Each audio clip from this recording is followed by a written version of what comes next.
Hey, what's up everybody, and welcome to part 3 of the build. Today we're going to build the firewall and part of the floor tunnel and all that.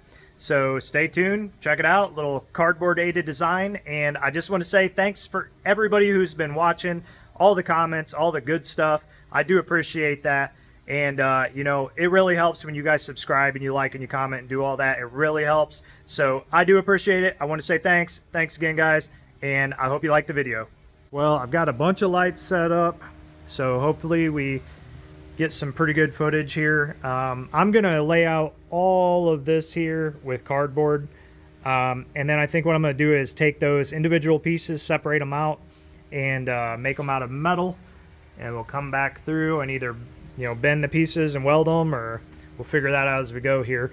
I'm gonna try to keep this fairly tight, keep plenty of foot room over here because we need to put gas and brake pedal, as well as the steering column needs to come up through right in there somewhere. So I'm gonna try to keep it as simple as possible. Well, like most days, today we're working with 3 of my favorite tools and materials in the shop. Sharpie marker with a nice sharp tip.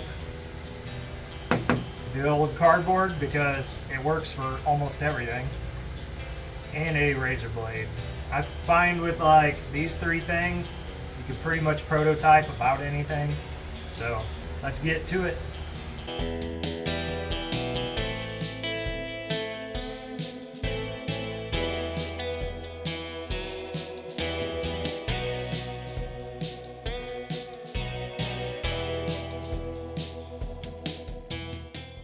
We actually have a fuse panel and a bunch of electronics to put in this truck, so I'm considering maybe building a little false floor over on this side. I gotta obviously build the main firewall and floor section first, but I may bump that out like another couple of inches and be able to hide some of those electronics and fuse panel just in case we ever need to access it. It'd be in an easy spot. What I want is these individual pieces that fit really nice. See, that fits really good against the side. Following up where I cut this tunnel out, and then I'll piece on the next piece, next piece, next piece, and so on. And then I can either make this, I can take all these pieces, pull them outside the truck, reconnect them where they belong, map that out on a piece of sheet metal and either bend up one piece of sheet, or I can make it out of as many pieces as I need to in order to get all of this looking right.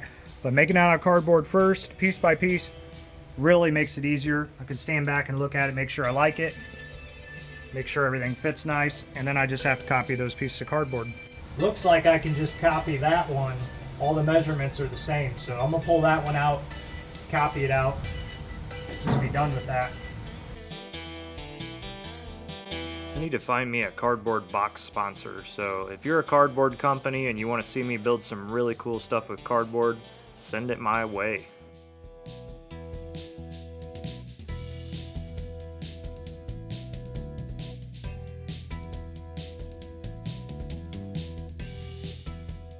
Probably seems a bit silly to use a sheet metal brake to bend some cardboard, but anybody who has tried to bend cardboard knows that the corrugations in cardboard will prevent you from bending a nice straight line. So I just use the sheet metal brake and it works out amazing.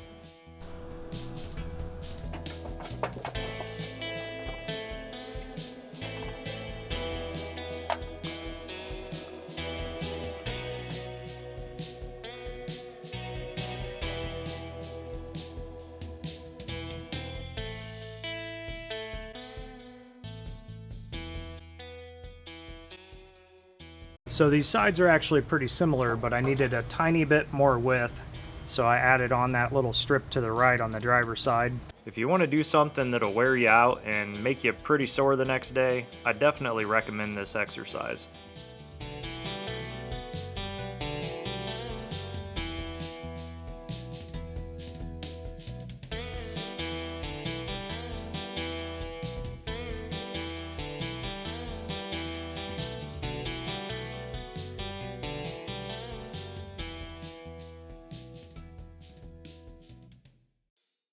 Now, when I originally planned out this truck, I was going to put it on a little Dodge RV chassis, and the chassis I bought was a 78 camper chassis. Essentially, it was a van chassis But it wasn't the greatest. To be honest, after I got into it, I started looking at it, I thought, you know, I really don't want to use these old components.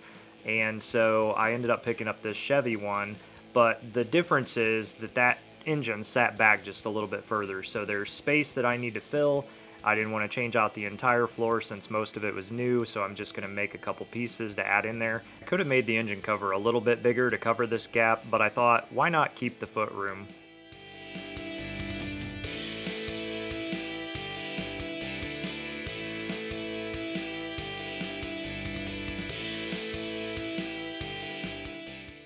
Now right by this end here that I'm taping down, you can see part of the floor that's marked, and that piece will be removed later.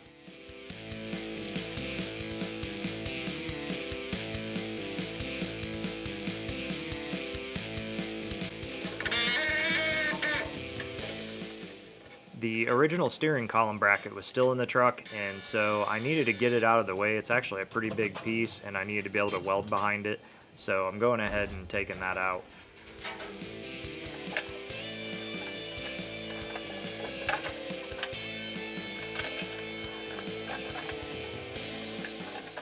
I was kind of going back and forth on if I wanted to use the steering column out of the Chevy van or the original steering column, and I think I'm going to build a combination of the two. I really like the original International's wheel, so I may figure out a way to use that in conjunction with the Chevy steering column.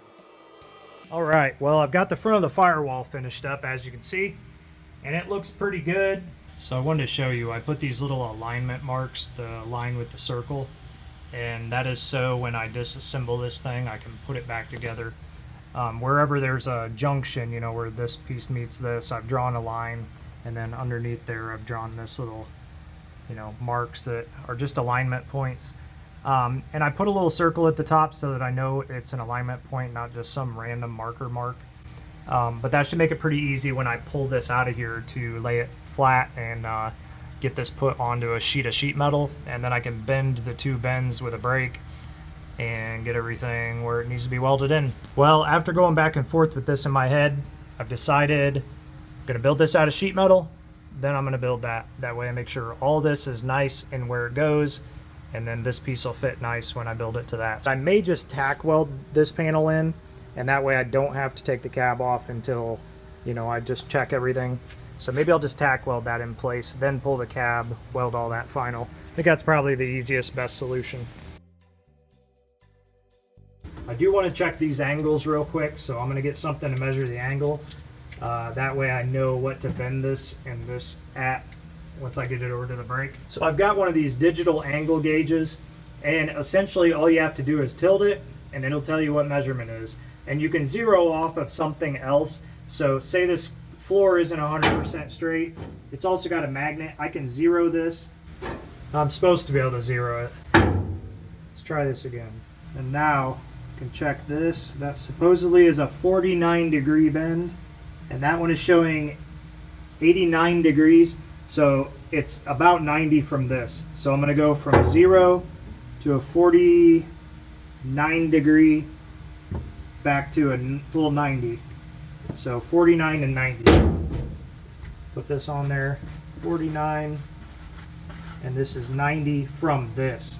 So that's going to have to be a calculation here in a second to figure out what this angle is from here. Now I could do it the easy way.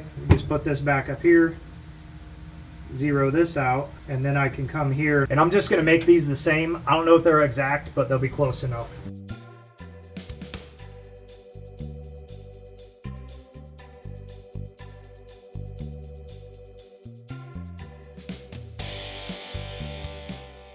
I'm using 14 gauge sheet for this, which is plenty thick, and in the spots where the brakes are going to mount, I'm actually going to backplate that.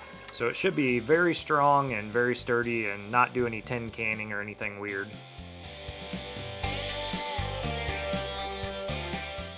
Because of those alignment points, this was actually very easy to move and get lined back up with itself so that I could just mark everything out with a Sharpie.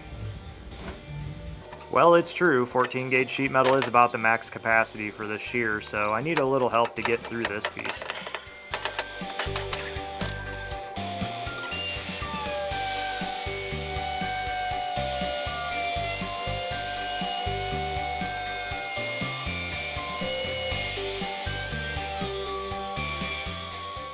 Kind of funny, but for some reason I really enjoy trying to cut curbs with a cutoff wheel. It's like a challenge to get that thing just right, you know? And for whatever reason, when it comes out nice, it's satisfying.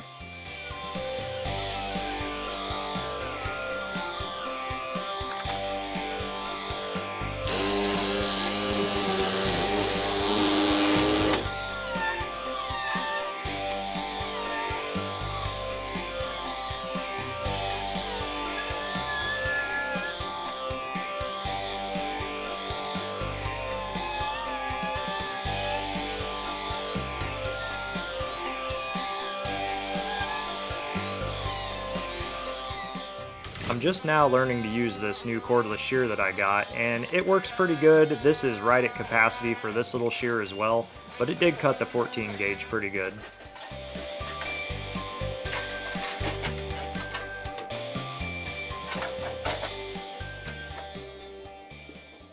Well, we've got the floor section at the front and that firewall area all bent and installed. Actually, it looks really good.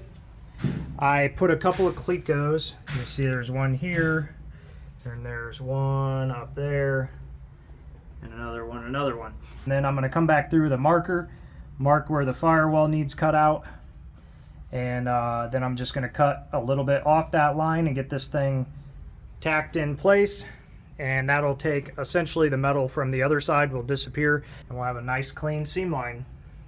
So, looks pretty good, pretty happy with it. On to the next.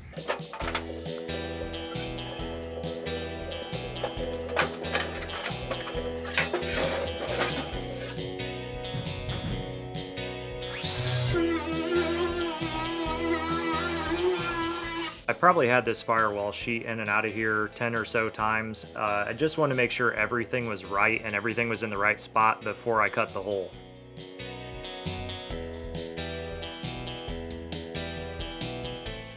Since the Loadstar didn't originally have air conditioning, it did have these vents, which the little knobs there on the dash, you would pull that and it would open or close the vent.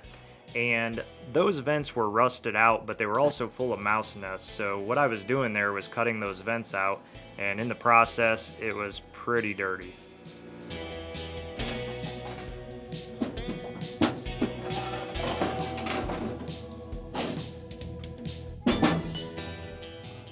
I just finished up cutting out the firewall, and I thought I'd hit record, but apparently I didn't. So you can see back here, the blue part, that's the original firewall, and then I trimmed out that nice shape there. Got my new firewall piece all trimmed up and ready to go in. Found me a mouse nest up under the dash, which smelled amazing. If you never had a mouse nest rain on you, it's one of the best things you can imagine. Don't get mouse nest on you, it's not fun. So now I'm going to insert my firewall piece and get it tacked in place.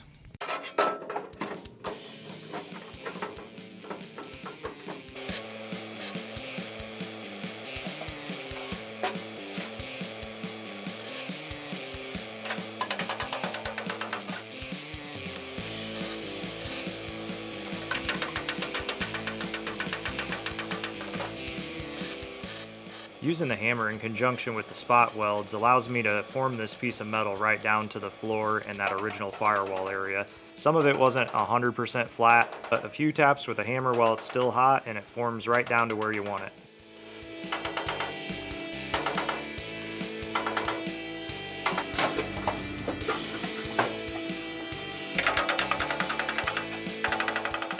It was hard to get a camera into all the little spots that I had to weld, but I wanted to at least give you guys an idea of all the different spots, so I tried to record at least a clip of every section.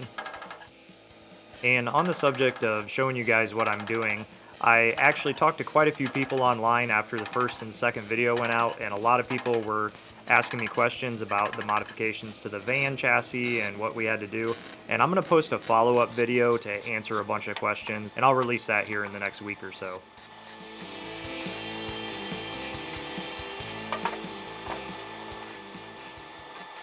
Alright, well, I got the firewall tacked in, and now I'm going to build the transmission tunnel engine cover thingy. Not really a transmission cover, it's really more of an engine cover. I don't know why I keep calling it a trans tunnel. guess I'm used to building trans tunnels and everything else, but this actually, like I said, an engine cover.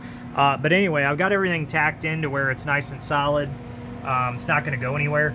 So I'm going to build all of this out of cardboard, just like how I built that.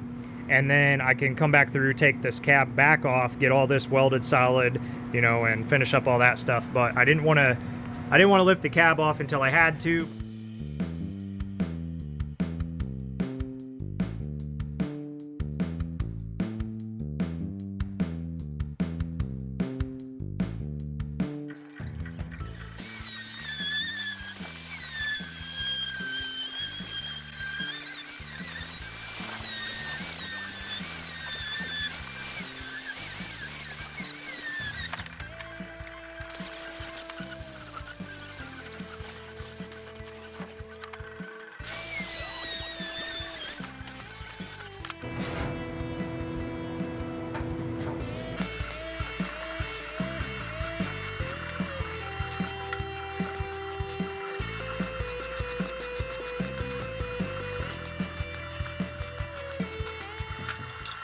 But I'm not a mean guy, so he's my friend anyway.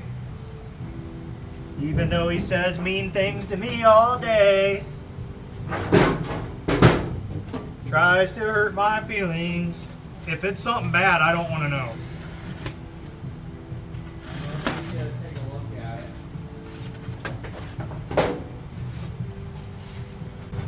I don't want to take a look at it. Because I know. I know. A little bit of humor in the shop keeps us going, because I'm telling you right now, with about 10 different projects going, it can be stressful, and you know, you gotta have fun at work.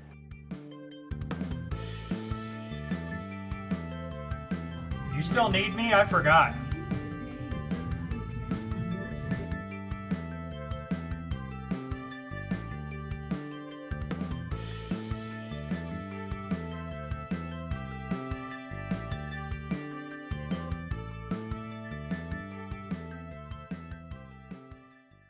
When I was building this engine cover, I was thinking about how I wanted to seal it up against the firewall and the floor, and I decided just to make the seal part of the firewall and floor, and this piece, when it bolts in, it will just squish that seal, and it should work out pretty well. Now, when doing the layout with cardboard, you do have to consider that the cardboard has some thickness to it. I am using 14 gauge sheet metal for this firewall, but it's still not as thick as that cardboard, so it can throw your dimensions off just a little bit. So I always try to overcut everything, and then I can come back and fine tune it in with the grinder. So that's kind of how I do this, and you'll see that I come in here with a angle grinder. I use one a lot. I know I could take this over to the shear, but I'm really comfortable with the angle grinder. It's right here, I don't have to walk away, so I just go ahead and cut everything out with that.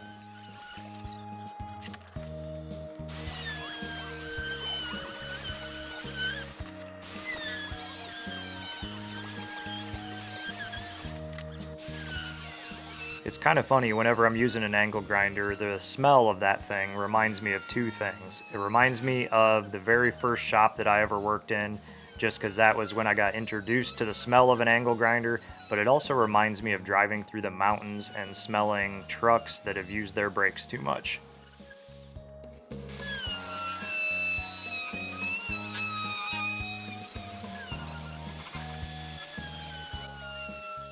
I find another benefit of using the angle grinder is that I can nest pieces in a lot tighter. If I was to use the shear, it only cuts in a straight line, so I would end up with a bunch of cut off pieces that I couldn't use. And using the grinder here, you can see I can piece these really close together, and I might have some odd shapes left over, but at least I have some pieces left over that I could potentially make something with in the future.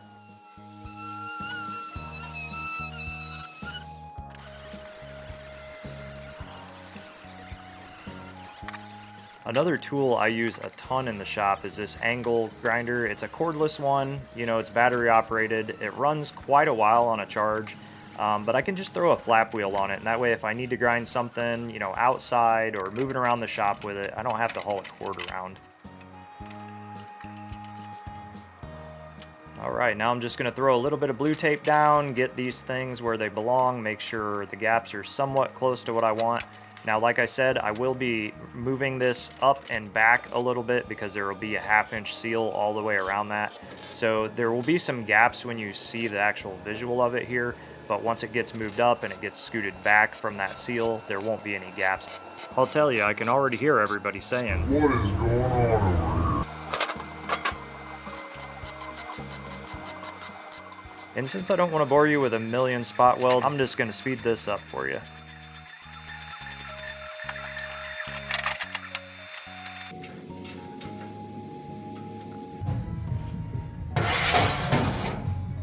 When I started my shop years ago, I really wanted a couple of decent tools, and one of those tools that I really wanted was a nice bandsaw. And I was able to pick up this jet saw in a budget that I could afford at the time, and it's really treated me well over the last 14 or 15 years. The other thing that I didn't want to cheap out on was a welder, and so I actually bought myself 2 really nice welders, a MIG and a TIG, so that I could kind of just get into tackling any project I wanted to. That being said, you know, none of it happened overnight. It's been, in the making for around 20 years, between collecting all the tools and getting a shop that was fairly well laid out to work in.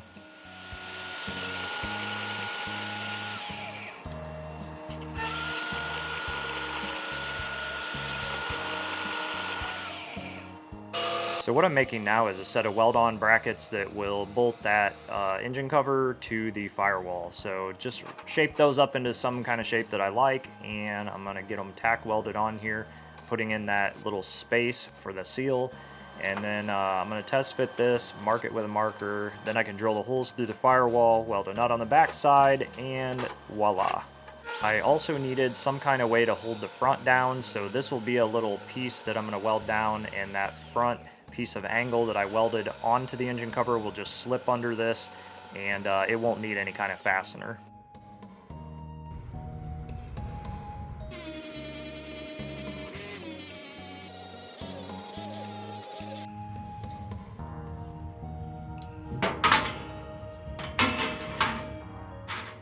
I placed a little sliver of cardboard under this when I welded it, and that way it created a little bit of a gap, and that gap's going to be useful for when we have the seal underneath of it.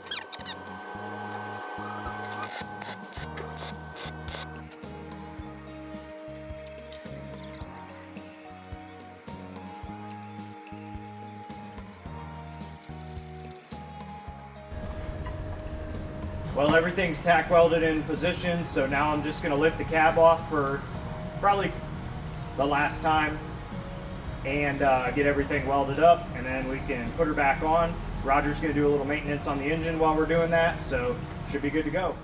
When I bought this lift, I actually got it at an auction. It was like brand new, but paid half the price. 10,000 pound capacity, this thing can do about anything, so I use it for pretty much every project that's in this shop. In the other shop, we have another 9,000 pound lift.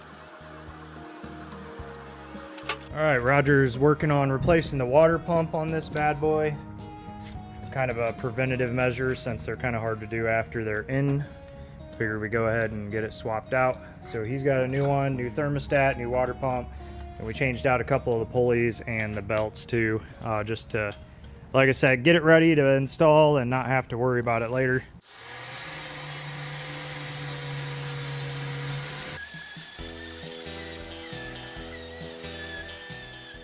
Well, what I'm doing now is just cleaning all the paint off where I need to weld, and I cleaned it back like 1.5 inches, 2 inches in some spots, and that was just because the paint was loose anyway. But mainly I'm just trying to clean up so we can get welding.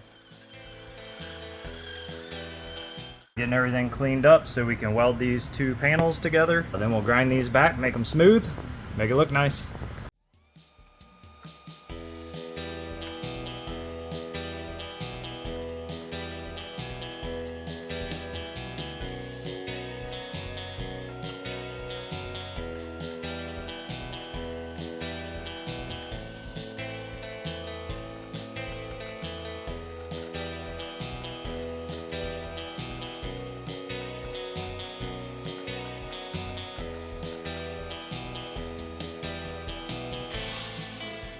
I didn't actually even notice that he was there, but my brother got a couple of these sneaky side view shots while I wasn't paying any attention, so I threw them in the video.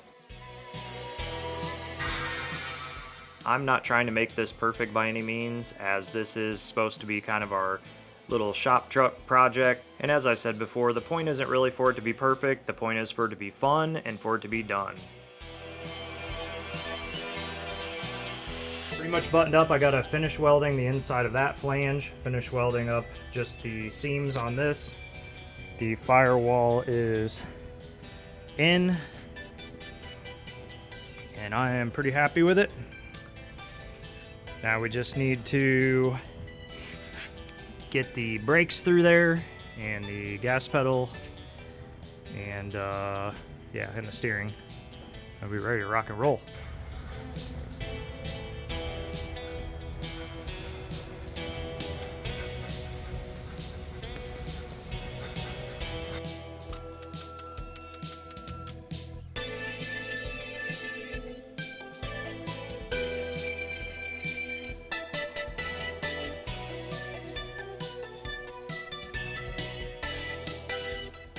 And as always, if you have any questions about the build or want to see something specific, shoot us a comment below, let us know. If you're new to the channel and you enjoyed the video, please shoot us a like, and if you like these kind of builds, you're going to want to follow. We have some pretty exciting builds planned for the future. Well, I just wanted to thank everybody for coming back for episode 3, and we will be having an episode 4 where I set up the steering and the brakes and all that stuff, so stay tuned for episode 4 coming soon.